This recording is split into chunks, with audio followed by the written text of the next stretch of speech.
Hi, everyone. Hello, that's Sandy.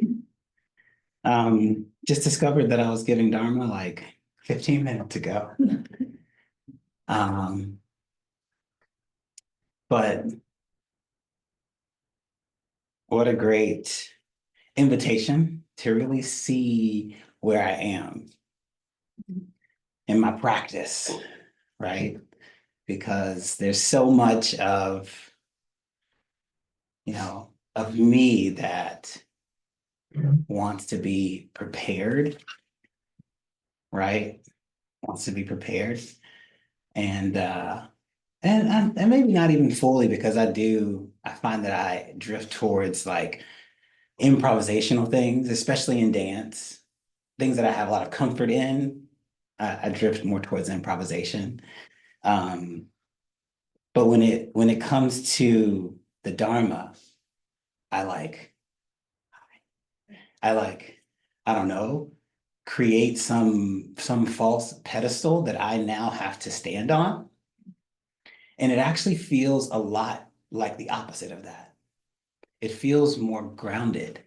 It feels more like I need to be more uh, instead of higher, like lower and spread wider. It would feel something more like that than a pedestal. But because in my mind I like hold the I hold a pressure. I create a pressure of what it means to be able to offer the Dharma. And so then I am subject to however I feel I measure up or don't to that. But I've really been discovering how grounded the Dharma really is. I'm like, it's right here with me, with you all the time. And what I've really been discovering is it's actually the more, this is what I've been using, real that I am, the more I find that I can touch a different state. I was talking to them on the car, and this is what got her to be like, you should have seen it. Oh my gosh, we were literally on, I think, Church Street, coming up and over the hill. I think the hospital's on the left. And I just started talking to her maybe a couple miles back. And then I said, I've been having these experiences where, well, she was saying that I was talking about like I've been experiencing some sort of different states, but I am afraid to even use that language because partially embarrassment, right? Like, what if I say and they're like, "Psh, yeah, right, you," but also because I don't want to fool myself. It's both of those things, right? And we were talking about it, and she was like, "Yeah," and it's not something that you can just like catapult your way into with your own effort. It's not something that you can, imagine and then it becomes reality, but when you're in it. And what I've realized is it's more like when I'm as real, and not even like as I can be, I have to be 100% real. That's the thing. I can't hide from any part of myself. I can't shut any part of myself off away from you. I can't try to be anything. It literally is the most available that I ever can experience. And when that happens, what I told her is I was like, I felt myself elevate to a different state. That's all I could call it, is like something shifted in the energy that was around me, within me, something. I kind of feel it on my body a little bit. So I don't know. Maybe I haven't quite felt the emptiness of it all, right? Because I'm like, oh, I kind of feel it. But like I could feel that there's an elevation that happens that I didn't create. It didn't, it just happened. And it's in the moments where I am just real. But what I noticed a few different times when this has happened, and I'm not like saying I'm anything, don't worry. I'm just like telling you my experience. But like what I noticed is I really see how it takes one thought. I really am starting to see what that means because it can't be false. False cannot live in the same space as truth. right? Like they don't go together, oil and water, whatever you want to think of. They don't go together. And so in a space where there's something false within you that you're like hiding from other people. I know what it feels like. I love to hide when I'm not doing well, right? When I'm not doing well and like I feel that. But like if that is present in you, it literally does not give you what is necessary to elevate into a different state. I was like starting to see what she's saying, like it is math, right? And it's like,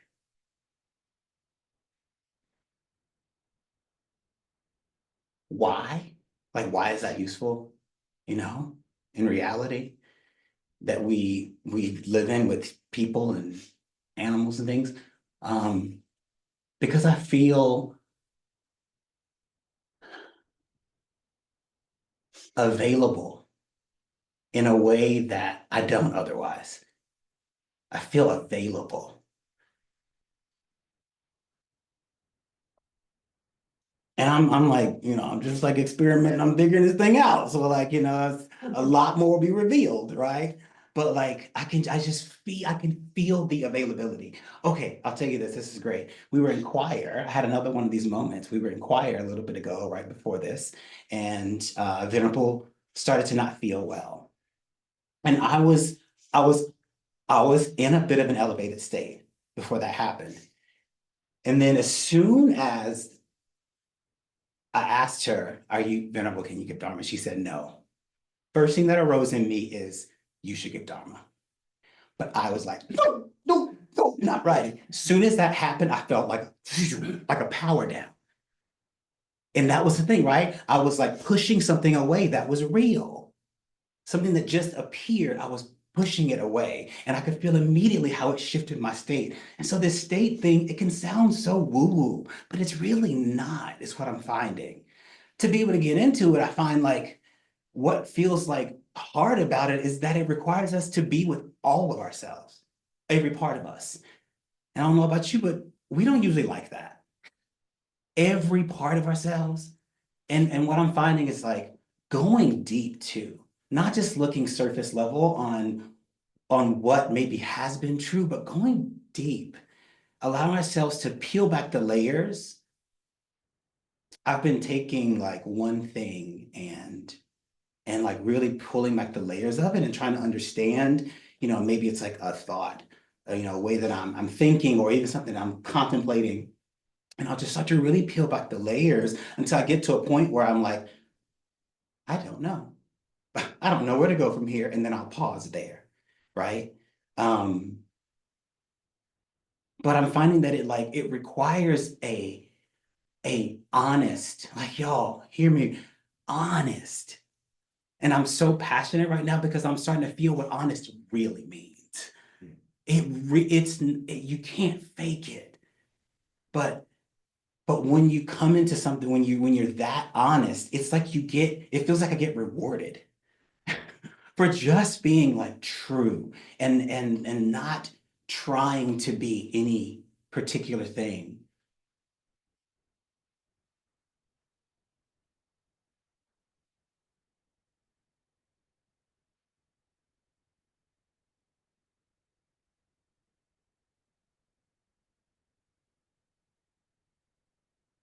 I was thinking when I was coming over here, I was like, this might be 10 minutes.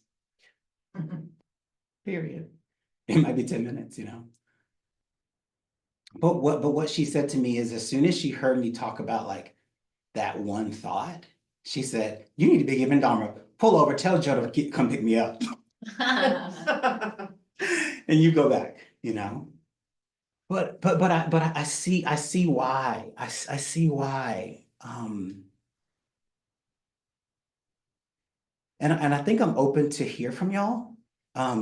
Because this idea of being fully honest,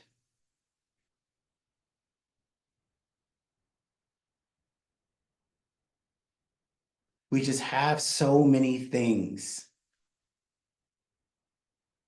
that can keep us from that.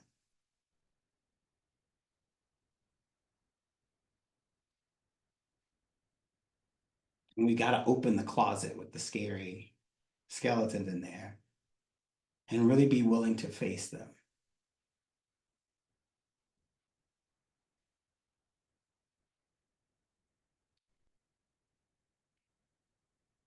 And what I've been noticing is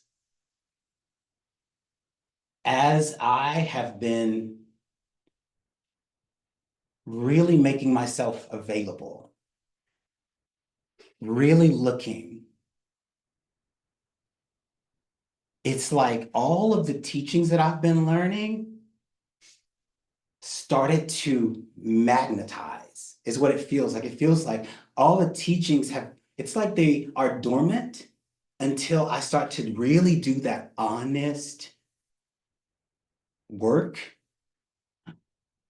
It is work, but like, when I do that, it feels like my experience is literally, it feels like a teaching comes and meets that which I am available for. And that's the aliveness that we hear Venerable talk about. That's the living, breathing qualities of these teachings. Because what I find is like a lot of this stuff sounds really good, right? And being free sounds really good. Like, who doesn't want to be free? Like, that sounds really good.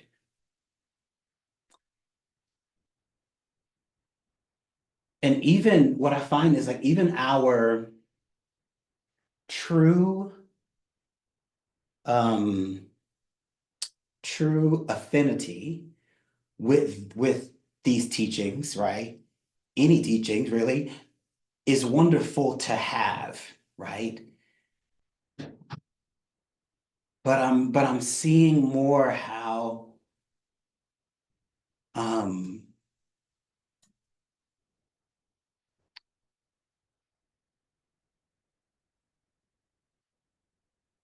nothing happens. I won't say nothing. As much happens as you are willing to give.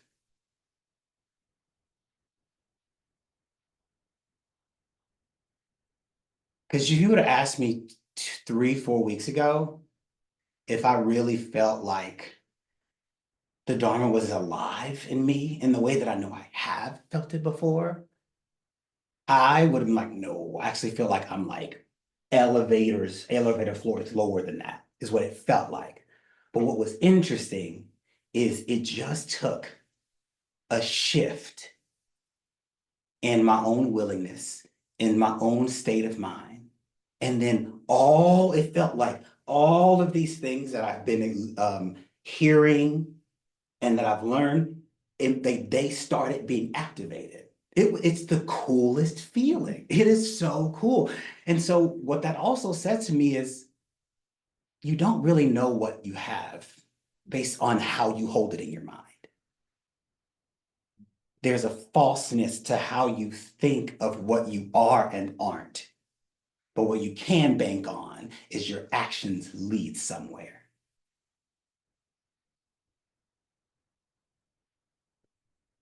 And it's like science.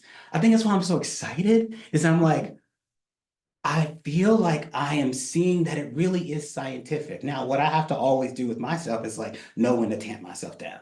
Don't worry. Like I know my energy is probably like high right now, but I recognize within myself and I'm working on that, right? I'm really working on like not like tamping it down. So I'm like this. I've tried that before and that did not work, right? But like I know also it can be a hindrance for me, right? My energy can be like, ah, so much that it like shoots over there and like shoot the hole through the wall, like chill out, pull it back in and let it stay in the space that it needs to be in. But I'm just seeing how it really is scientific, but it requires in my experience thus far, a willingness. It's like you can hide things from your therapist, you can hide things from your friends, you can hide things from the Sangha, you can hide things from your teacher. You cannot hide it if you want to be if you want to feel what it feels like to be elevated out of just like the like the human world's great. Like it's great being down, right? It's not that it's bad. It's not that it's bad, but like I can sense that there's something more. And y'all, I'm just tasting it. And I'm like, oh, there's something more. I can see how this can move. This can not be, or how this can be beyond any sort of happiness that like a thing could bring me or a relationship could bring me. When you can't, but it's like you literally can't hide.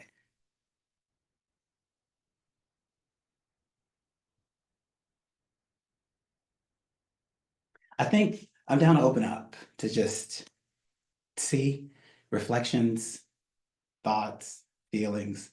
I hesitate to say questions because I'm like, I don't know nothing. But but there that is, there's that mind, right? That's the reality of it. Like, um, yeah, I'm down, and then we can just let that, we can move from there, see where it takes us.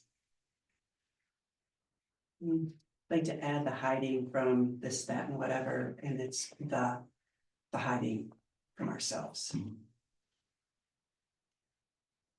What we hide from ourselves. The deep rooted unwanted beliefs about ourselves.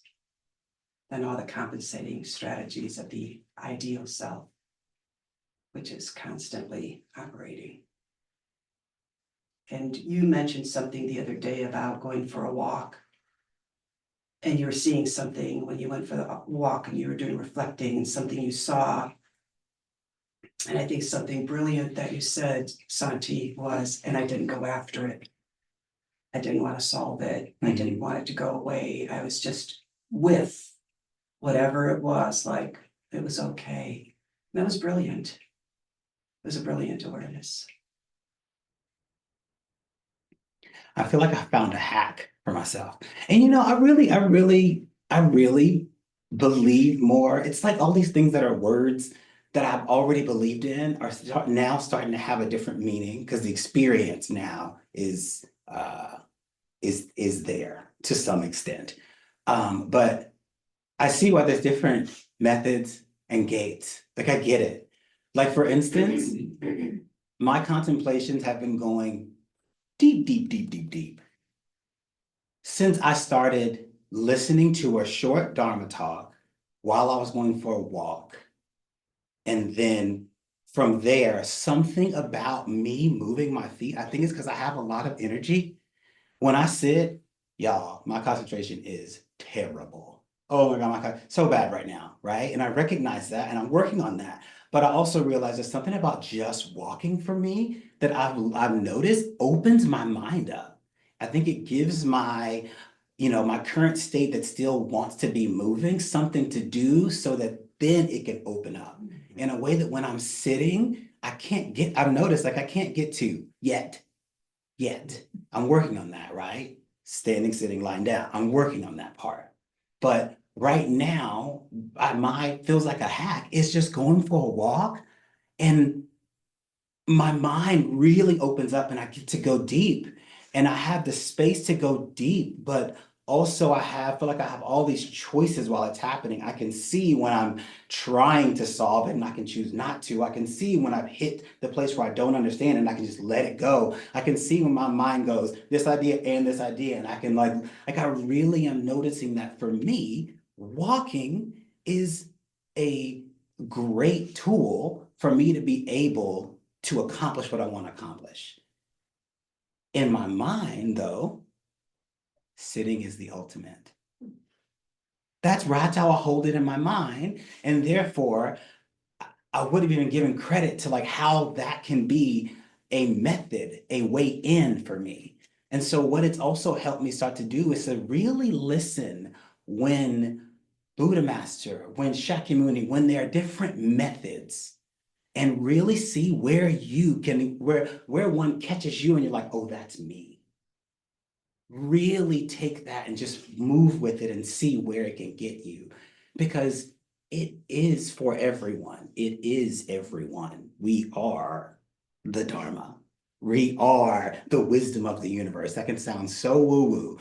Like it's a real thing that we are all of it. And yeah. Anybody else want to share anything? Santi, could you talk a little bit more about how you're using or practicing that kind of radical honesty? Mm-hmm.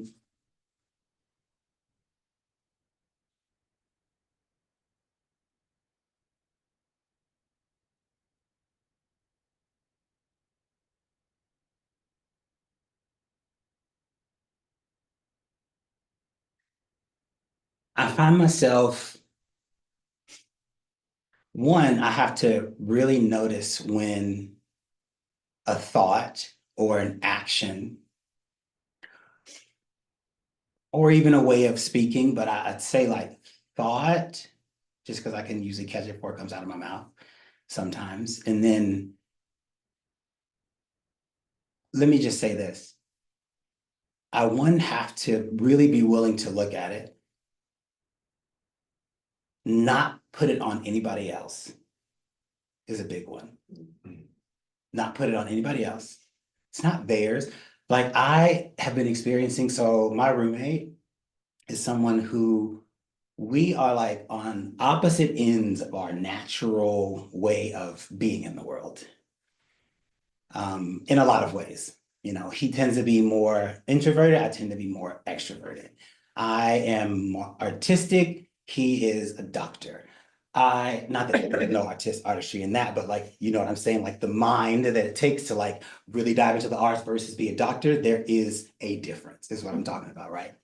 I like to talk things out, he doesn't. You know? And we've been having some like friction in our home. And I saw that I had something to do with it, but he also did too.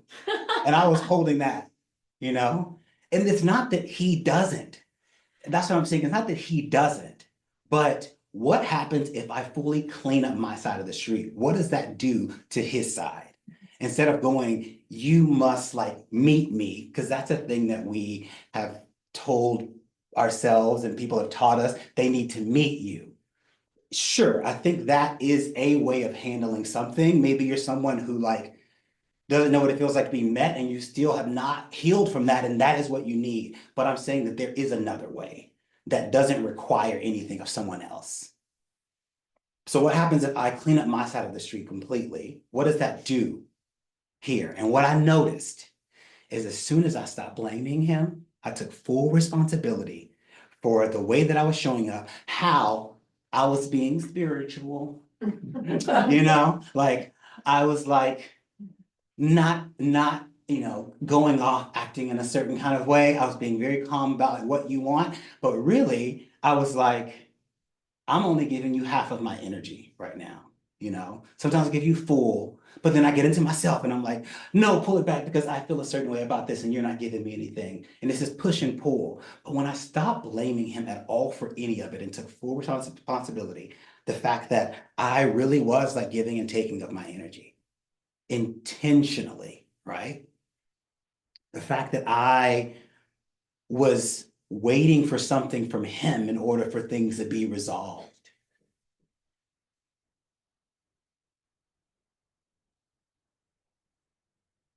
And once I really allowed myself to just be with even all of the mess that I was feeling around it and not have to like hold it as like a I'm a mess or I'm a mess, right? But just like there's a mess right here and it like comes and goes inwardly.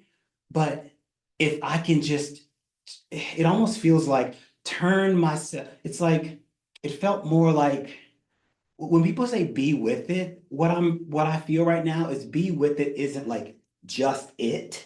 It feels like an encapsulation of it. So there's something more that is happening when you're with something. It's not like I'm just holding it, looking at it like I'm with it, but it's like there's something that is holding it. And when I could hold it, and it didn't have to identify, hold it as mine, just like this is what arises in me, I was more free to like be happy with him. Naturally, I wanted to be like, really sit down and like, how's your day? And be engaged, not like, this is like the checklist. How was your day? You know what I mean? The kind Buddhist thing that, how was your day? You're doing well? Okay, I did my checklist. Okay. Maybe I'm not thinking like that, but there's a flavor of it. And it can be sneaky. Even when I wasn't thinking that way, there's a flavor of it. Of like, I'm doing the right thing as a Buddhist.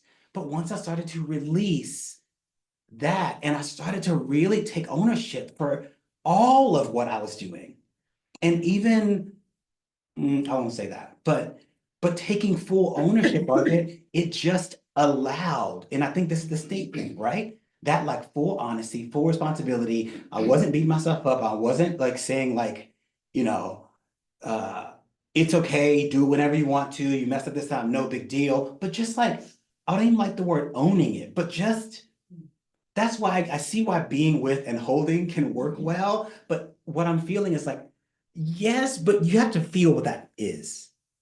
We can't just act out of those words in a way that we think of what be with and hold are. You have to really feel what that is, and that comes through like radical honesty. And it shifted the whole home, the whole house. It shifted everything.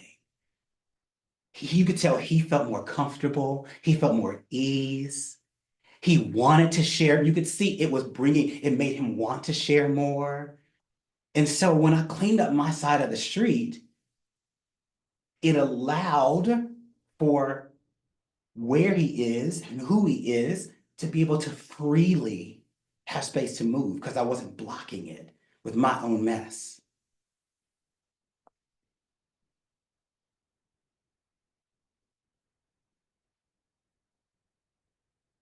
And I would never tell him any of this, you know? One, because like, you know, the good Buddhist wants to say, like, look at the cool stuff that I did. I accomplished something. But like also like it's like when I was in that space, it doesn't feel like I did anything. All I did was like what was necessary for that state to appear. And then naturally I found myself wanting to engage in a certain way. It was a natural thing. It wasn't because I felt like I needed to and this is the right thing to do. And I really do believe that, you know, there are times where we have to just act. Even when we maybe aren't in the state that we want to be in, we gotta just act sometimes. Because I know sometimes inaction can become an excuse for me sometimes. And sometimes it's just like just an ignorance where like, I'm not acting because I'm like, but I want to do it in the best way that I can. And I know that I'm not in that space, so I won't act at all, but that can also be just as detrimental. Because they're both a form of action. Inaction and action are still like, they're forms, right? And so sometimes we have to just do the thing.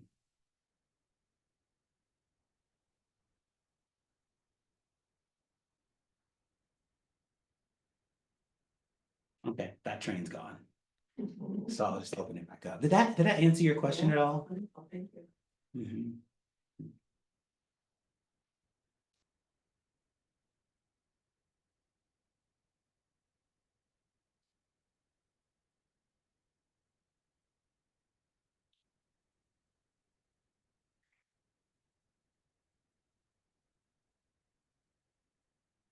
Venerable was talking about when we were in the car, like about how like people don't need to hear fake stuff. Um, and I hear I get what she's saying because I know fake stuff really well. I'm very, very good at it. I can fool me. I can fool you. I can fool a stranger. I can fool my best friend.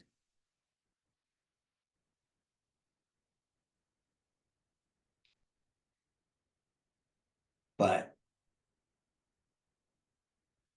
it is so simple, but like we really just have to be for real, for real.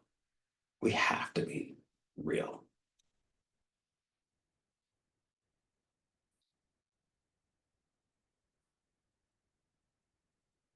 Anyone else have anything they want to share or that's naturally floating up to the top? Yeah. Uh, you really, I've been working through something.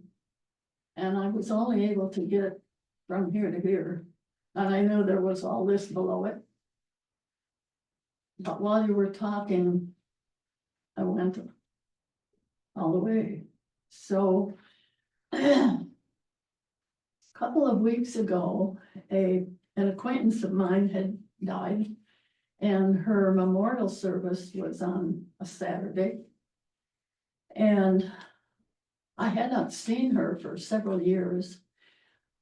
It's when I was on the board of directors at the Unity Church, and she was in charge of all the chaplaincy program. So I knew her that way, but we never personally did anything together. And there was one time when I felt the need to talk to a chaplain after a service, and I went to her, and she was wonderful. I don't remember all what I talked about, but she was wonderful. She was just exactly what I needed. And so I'd had a personal experience of her. Well, she died, and her memorial service was a couple of weeks ago. And I decided that I wanted to go.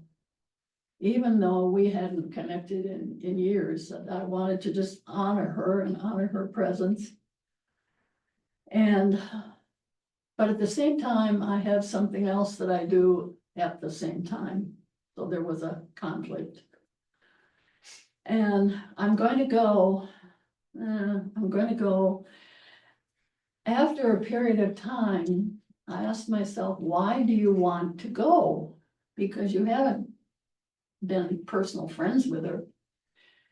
And I discovered to my horror that I wanted to go to see all the Unity people that I had known many years ago, that I hadn't seen in many years. And then I realized I really didn't care about seeing them. I wanted them to see me. I wanted them to see that I'm healthy and alive, and I wanted them to see me. And I went, oh my God, pride. And I didn't go because I realized I wanted to go for false reasons. And so I've dealt with this, oh my gosh, pride, wanting to be seen, and as you were talking, that's as far as I got. Oh, I've got this crappy hindrance. But when you were talking, I thought I was going deeper. I wanted to be seen because as a child growing up, it wasn't until my 30s or 40s that I felt I was ever seen by anybody. And then I realized what I really wanted was to be acknowledged. And then I realized in wanting to be acknowledged, it's because I wanted to be valued. I want to feel that I have value. But knowing that there is no true self, then we all are empty. Everybody, every human that thinks is really, this is just my thinking, is really empty. And so we do things in the world that give us some sense of value.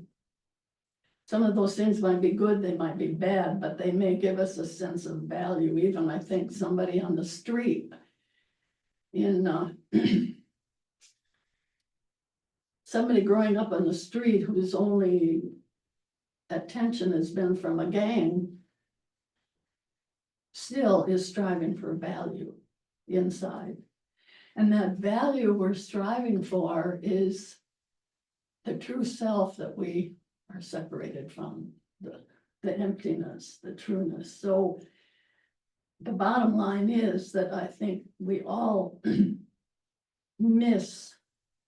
It's the drive that makes us become a Christian or Islam or Judaism or Buddhist or Hindu, is that drive to to be of value or to find that which is the true value, which is Mhm. that enlightenment. Only enlightenment shows us. Mhm. So that took me from my behavior down to realizing it's the missing of prajna.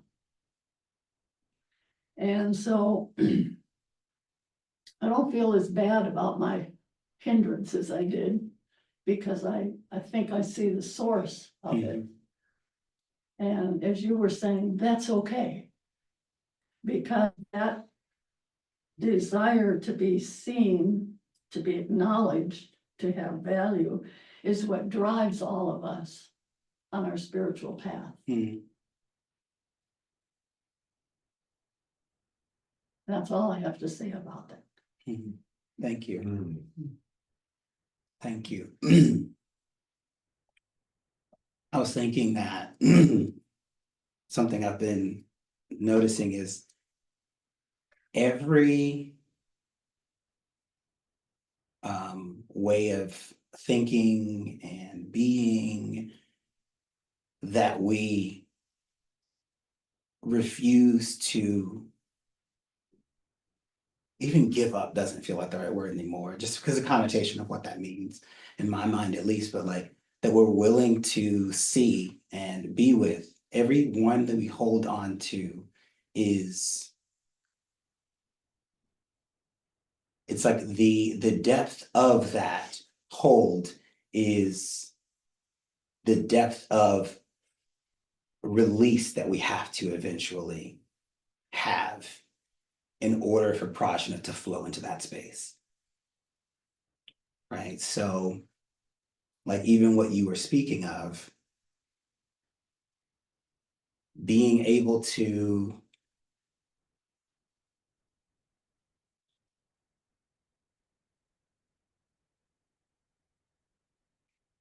everything that we, gosh, it's like I don't want to say these words because they're words. I'm just like they're words, like it's not it.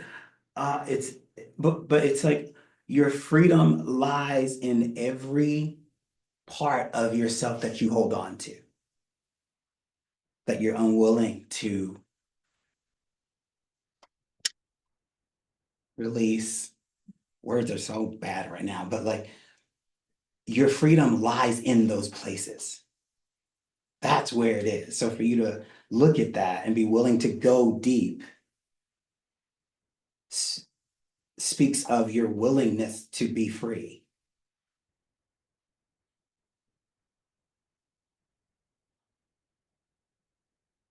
Does that make sense? Yes. Yeah. I feel like there's something in the world that we talk about like that too. I can't think of right now, but I'm seeing how there's also all these parallels, right? Like all these parallels to like what we say in the world. And I can see like how if I just look at it through a dharmic lens in my practice, I can see that how that is also true. So if I can see it in the world in this way, I don't have to go like spiritual mind as a separate mind. So now I can't see how that relates to this. I can look at something in the world and see how that also is the same thing if I don't separate them as two different things. Yeah, I'd like to add that it's also causal. One thing causes another thing, and so it's not just like one point causality, it's connected in a way. Cause, right? Yeah. Yeah. And how it's all connected, and being able to see clearly. Yeah, clearly, more clearly each time allows us to begin to see how it's connected. Yeah. Yeah. I love that. And it's operating underneath the surface until you get to look at it very clearly. Mhm. And that means looking at the crap. Mhm. Yeah. I mean, it's like looking at the, it's more than just wanting to be valued. There's something underneath the wanting to be valued. There's a couple layers even below that. That's hard to see. Mhm. And we fabricated it. May I speak? Yeah, go ahead, Rob. If you want to finish a thought, because it seemed like something was ruminating, go Yeah, ahead. And Okay, let me finish this. Something that I'm finding and I'm hesitant to say this because I don't want to possibly, for someone to take something in a way that I'm not saying it. And then it like makes them go astray, Yeah, So I'm gonna try my best to articulate this. But what I found is I've stopped forcing my spiritual practice. I've stopped forcing how I walk this out. Now, what I'm not saying is I don't put in effort, but I'm constantly working on putting in the effort that is sincere. And even that, see, it's like so friggin' nuanced. Even that is a bit nuanced because there are times that I get up to do my practice in the morning where I'm like maybe not feeling it, but it's almost like because I've created now a pattern that it's just like, this is what you do. And that's okay too, right? So take what you want from this, right? You can like take whatever speaks to you, I guess is a better way to think about it. But for instance, I was finding that trying to hold my practice and do my, prostrations and recitations and meditation and my yidam practice, I wasn't going to do all that. I wasn't. I wasn't going to do all of those things, right? And for me, what I realized is if I kept going to sit down going, you have to check all these boxes. That's really what it turned into.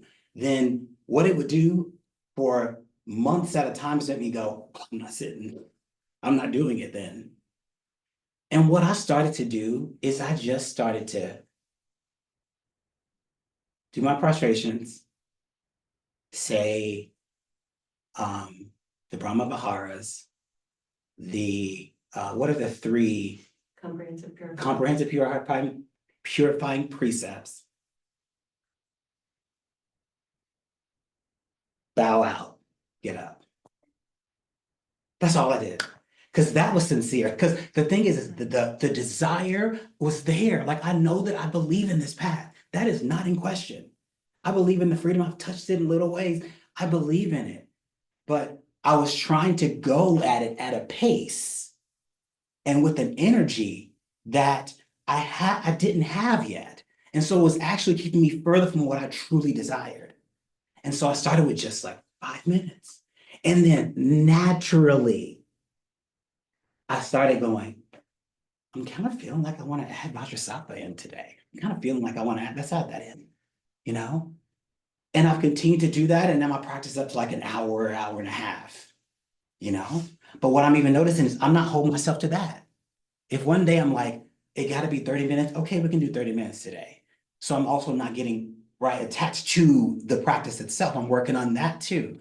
But what I'm noticing is it really is a natural process. Just start where you really are, not where the nuns are, not where your friends are, not where Venerable is. Yes, of course, what I'm realizing though is being in the presence of people who maybe are taking on more can be a field that can also help you move closer towards that. That's why I think the Sangha part, Buddha Dharma Sangha, that's one essential part that I'm learning from it. But what I'm realizing is forcing myself, and when I say forcing, I know myself. It's like, you got to do this. You got to do this. Come on, you got to do this. This is what you're supposed to do. And as true as the desire is to really have a connection or to be able to be one with the truth of the universe, if I don't allow where I am to be, if I don't root into where I actually am, it's almost like I don't believe that the truth of the universe includes me as I am. Because I'm like forcing myself to try to be something. But if I am a part of the universe, if I am a part of the brilliance of it, if I have resident in me Buddha nature, then as I'm trying to awaken to that, it should be able to hold me at whatever stage I am at. So then why am I trying to be somewhere that I'm not yet? Can I have faith that it will bring me along and guide me? and open up in time? And I'm learning that it does. It opens up in time. And so I've just been, and it's felt so natural. And that's what's been, and that gives me a sense of confidence when I'm like, oh, I see why these practices even exist, because when I'm ready for them, they actually, because I know about them first, maybe even trying them on is important, right? I think all of my trying on was important so that when the time came, I'm like, oh, I know what practice I need right now. Oh my God, I'm having a hard time with people right now. Kuan Yin, please, let's talk, you know? But there is a natural quality to this. And if we're trying to force it, once again, it is the opposite of what is required. It can't be forced. It has to be natural. Now you take that as you will. I try to say that in a way that, doesn't make anybody go the wrong direction, but hopefully you can see yourself in that and take it on and use your own mind to like figure out how to peel that apart. If there is a resonance at all with what I just said, that's then your work to figure out how that makes sense to you. So don't just take my words and be like, well, Santi said, yeah. You were in my life, you described my story. I wonder how many of us have had that experience. That's my experience, totally. And perhaps that's the nature of things for everybody. I mean, that's a natural path of a human being, to be excited and then the excitement goes off. I mean, that's kind of a natural way, the up, down, but a little higher every time you come out of the down. I think that's in that. So thank you for sharing that, because I think it's important to accept that as okay. Mhm. God isn't gonna swoop down out of heaven and spank us. Santa Claus is not gonna refuse to give us gifts. It's the way it is. Thank you.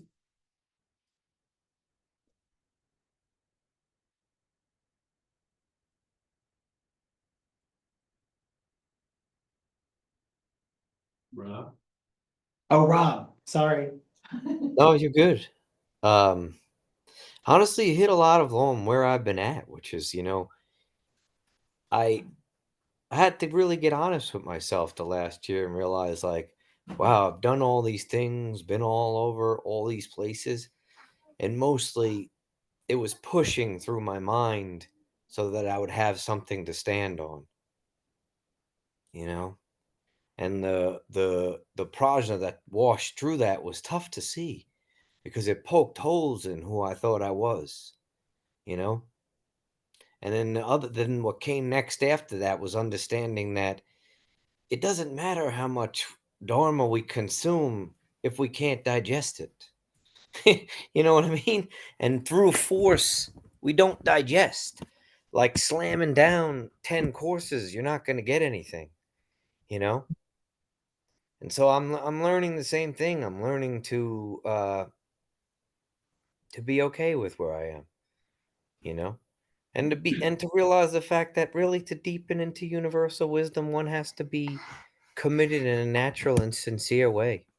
And you can't force that. And sometimes you're going to be with that totally and wholeheartedly, and sometimes you're not. I think half of the battle is getting to the point where that value is at the forefront of who you are in a sincere way that is for you and the opening of your own wisdom, not for how others perceive me, how my insufficiency wants to be seen, whatever the story we're telling ourselves is, you know?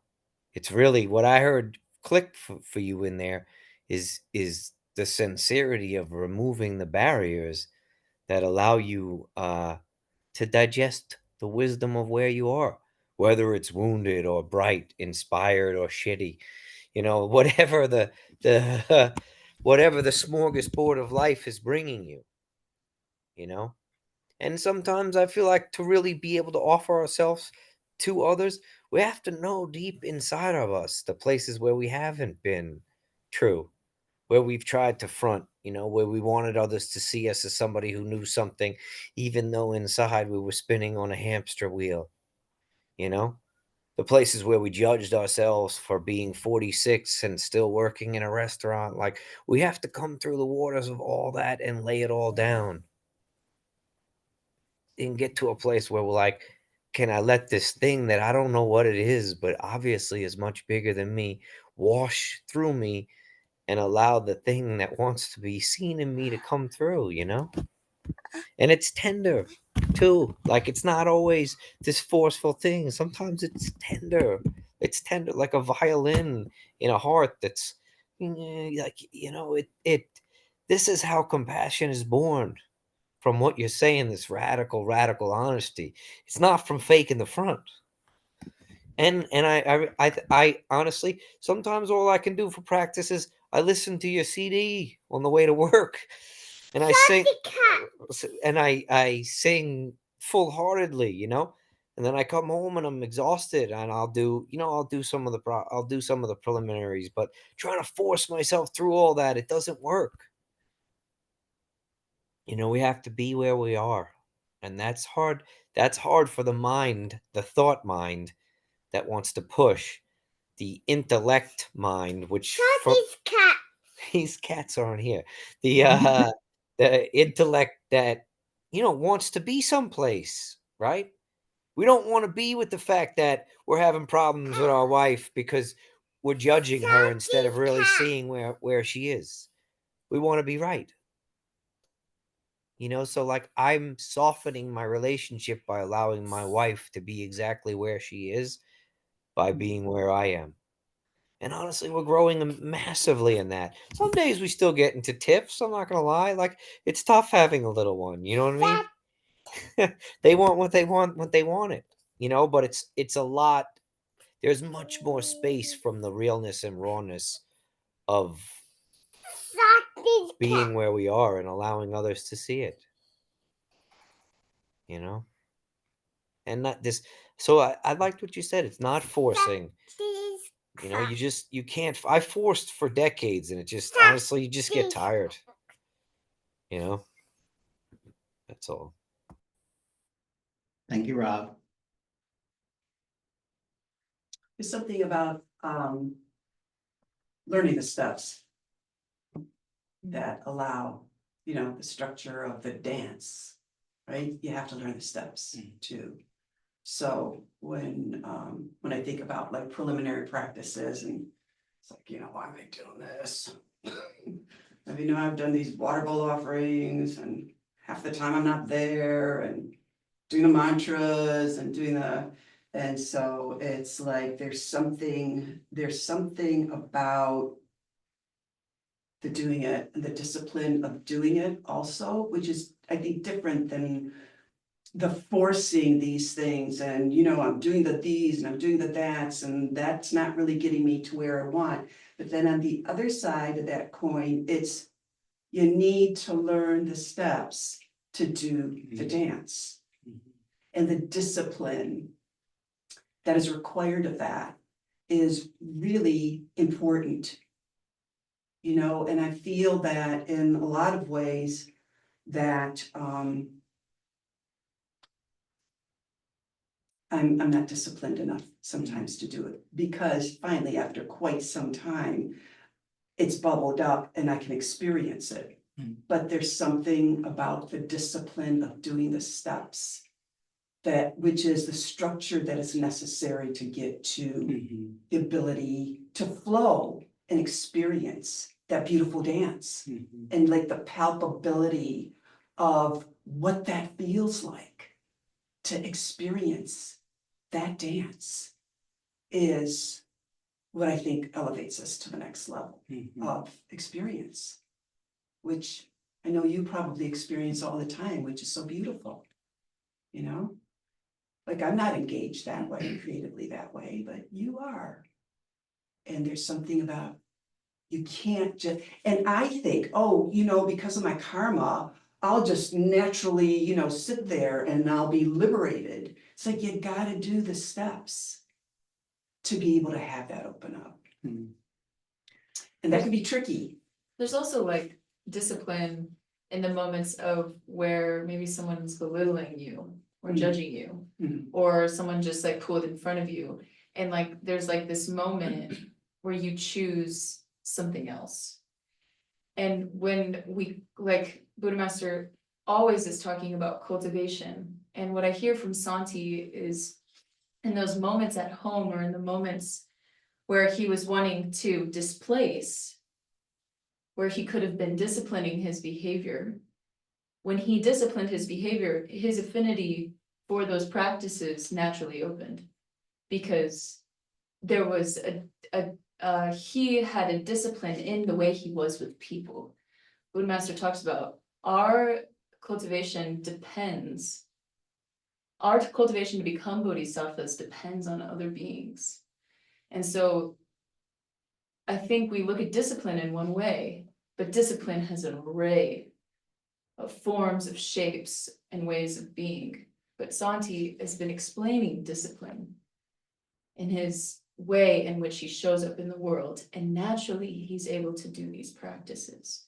And it's not with so much discipline or struggle, but because there's an affinity that's natural and it's reverent, respectful, and ultimately the only thing you want to do.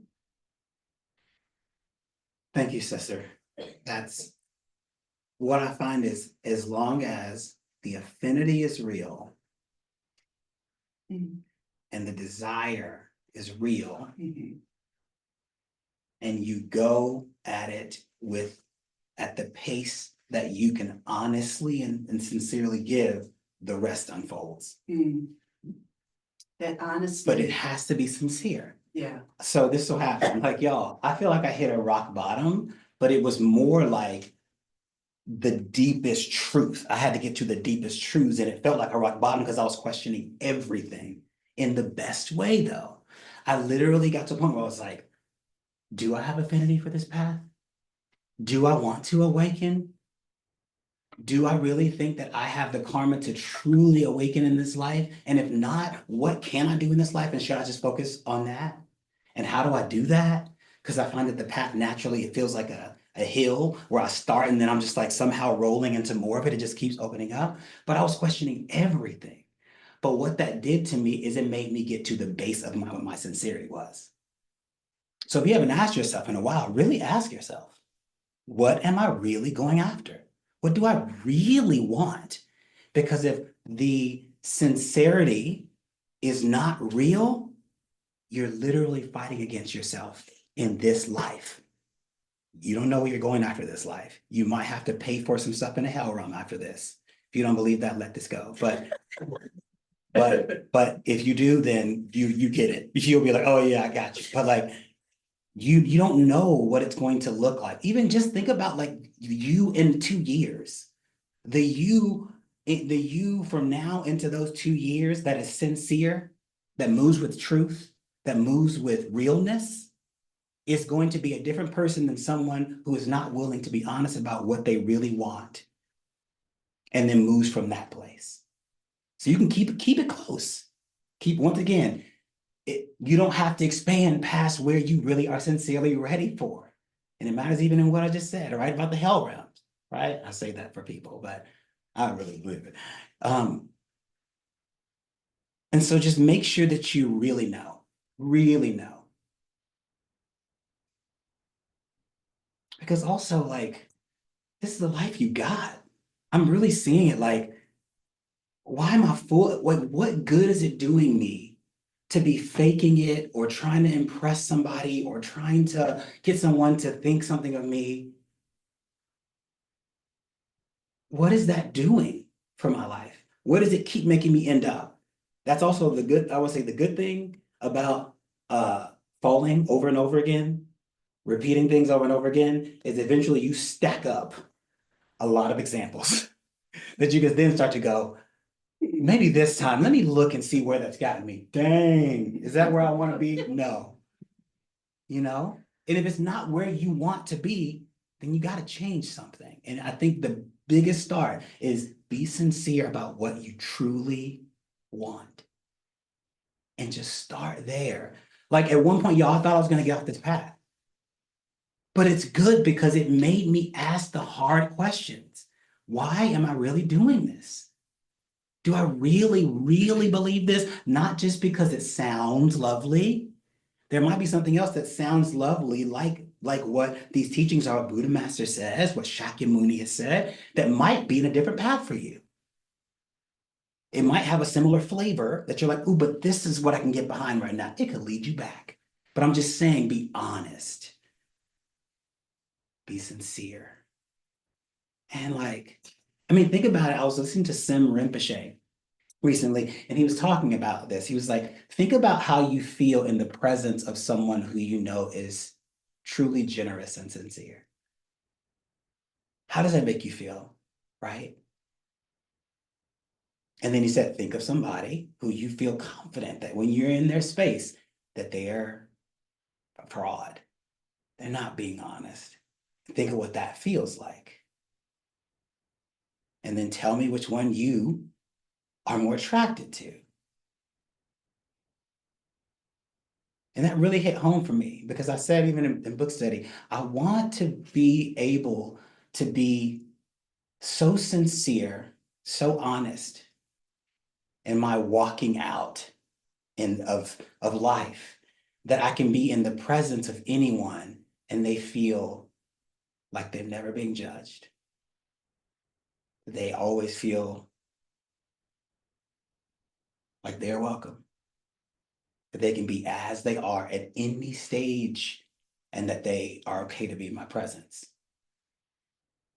But that requires the same thing from me. I can't create space for something that I don't already have space for within me. I can make it look like it, right? We all know how to do it. We can make it look like it. We've learned the lingo.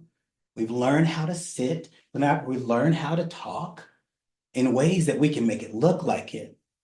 But if we really want to hold a kind of space that is, like Venerable says, pregnant with presence, because people, when they feel that like true sincerity from you, that true generosity of constant overflowing without needing anything, it is not about how you sit.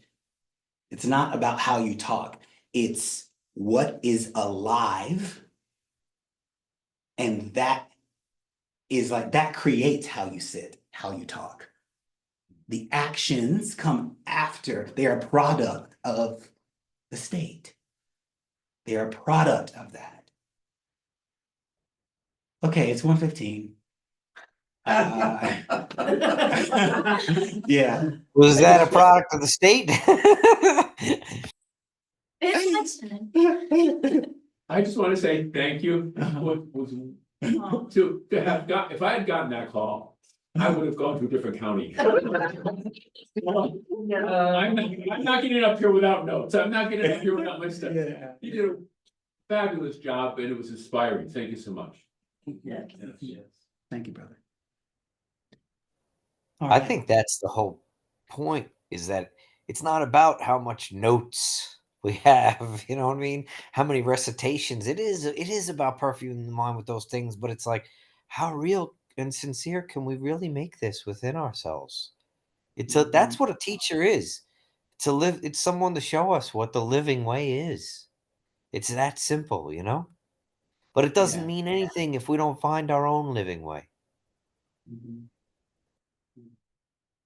Yeah, I'll just say this real quick because of what Rob just said triggered something. I'm really working with how, like he said, like it's not about having the notes. And what I notice is when I find in my mind that there is a better way or a more right way, I can flip from this side to that side, No notes, that's not the way. Or notes, that's not the way. No notes is the way. No, it's like if notes were the thing that were gonna serve what needed to happen today, then I probably would have brought notes. Even on my way here, I remember feeling like that. Like I feel like the times I've given Dharma talks, I've actually been attached to not having notes. And when I was on my way here, it crossed my mind and I didn't feel either way about it. I was like, I could have totally had notes and would have felt just as okay as if I don't have notes. And I think that's what it is right there. you know? We gotta watch our minds will flip. This extreme? No, it's this extreme. Yeah, we have to just watch that. All right, would anybody like to offer merit today?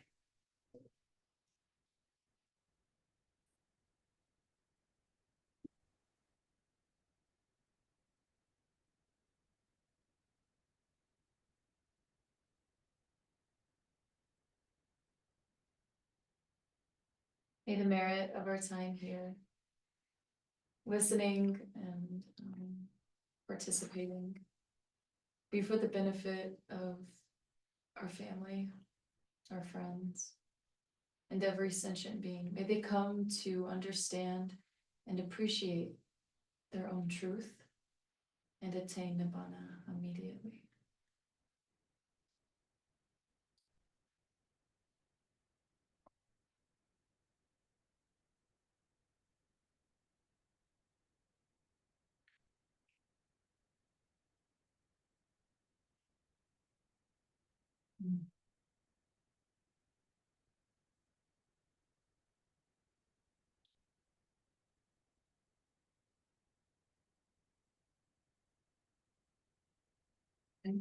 Thank you, dear Sangha. Thank you That was so much. wonderful. Thank you so much. Thank you.